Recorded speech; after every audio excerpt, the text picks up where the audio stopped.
Hello बच्चों, राम राम जोहार। बच्चों, एक शानदार सा सवाल है।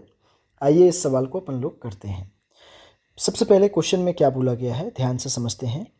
बोला ये जा रहा है an expression for a dimensionless quantity p, right, is given by p is equal to alpha upon beta ln kt upon beta x, where alpha and beta are constants, x is distance, k is Boltzmann constant, and T is the temperature. Then the dimensions of alpha will be, right क्या?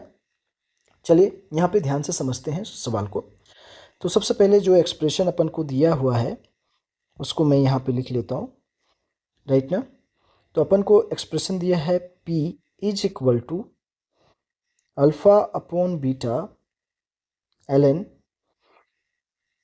kt upon beta x, right ना।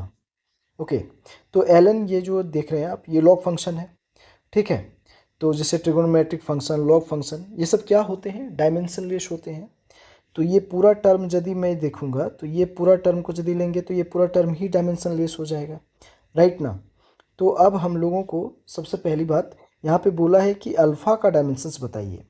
तो alpha का dimensions निकालने के लिए हमको beta का dimensions पता होना चाहिए, ठीक है। तो क्या करेंगे, तो ये जो हमारा होगा आर्ग्यूमेंट जो होगा उसका वो भी क्या होगा, डायमेंशनलेस होगा।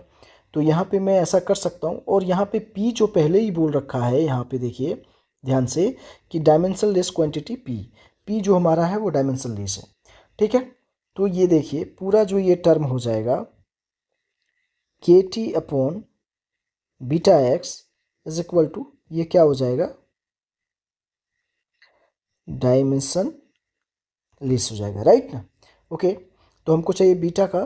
तो यहाँ पे देखिए हमको किसका किसका डायमेंशंस यहाँ पे ध्यान में रखना पड़ेगा अपन लोगों को। तो देखिए बीटा हमको ये दिया है कि हमारा बोल्ट्जमैन कांस्टेंट है, इसका डायमेंशंस अभी निकालना है हमको, डायमेंशनल फार्मूला लिखना है। और टी टेम्परेचर है, ठीक है ना। और बीटा का तो अपन को निकालना है, राइट। और एक्स अपन का डिस्टेंस है, ठीक है। तो ये पूरा टर्म ही क्या हो जाएगा, इज इक्वल टू डायमेंशनलेस, तो m0 l0 t0, राइट क्या, ठीक है। तो अब यहाँ पे देखिए सबका डायमेंशंस लिख देते हैं सबसे पहले। तो क्या होगा, बोल्ट्जमैन कांस्टेंट का जो डायमेंशनल फार्मूला हो जाता है वो होता है एनर्जी अपॉन टेम्परेचर होता है, मतलब जूल अपॉन केल्विन।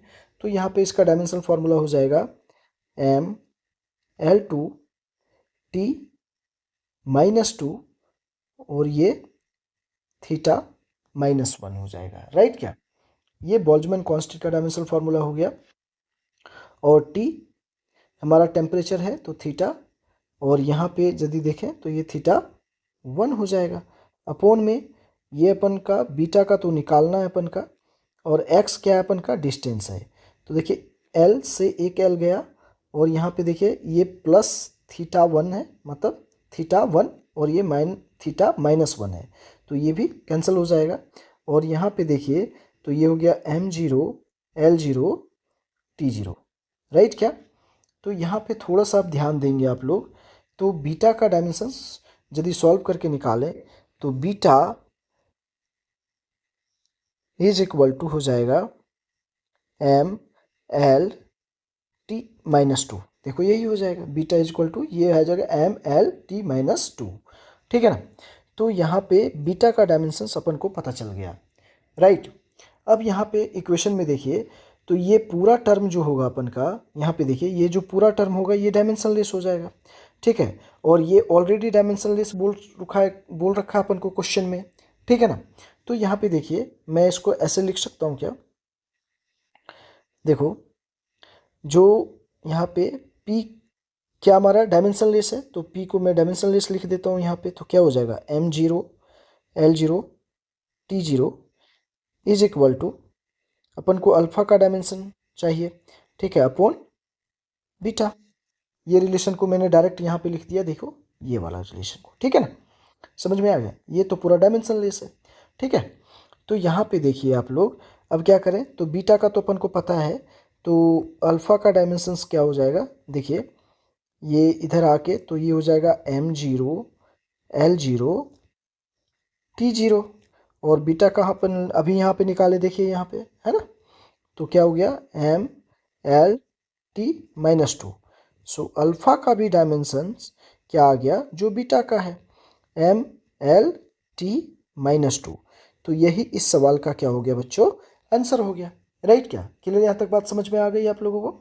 ठीक है ना। तो कौन सा ऑप्शन यहाँ पे सही है, तो यहाँ पे ऑप्शन देखें तो हमारा सी नंबर यहाँ पे ऑप्शन सही है, ML_T-2। ठीक है, तो ऑप्शन नंबर सी यहाँ पे करेक्ट है। तो आप लोगों को ये क्वेश्चन पूरा समझ में आया होगा, मैं स्टेप बाय स्टेप सारे चीज़ों को बताया हूँ यहाँ पे। ठीक है बच्चों, ओके, थैंक यू।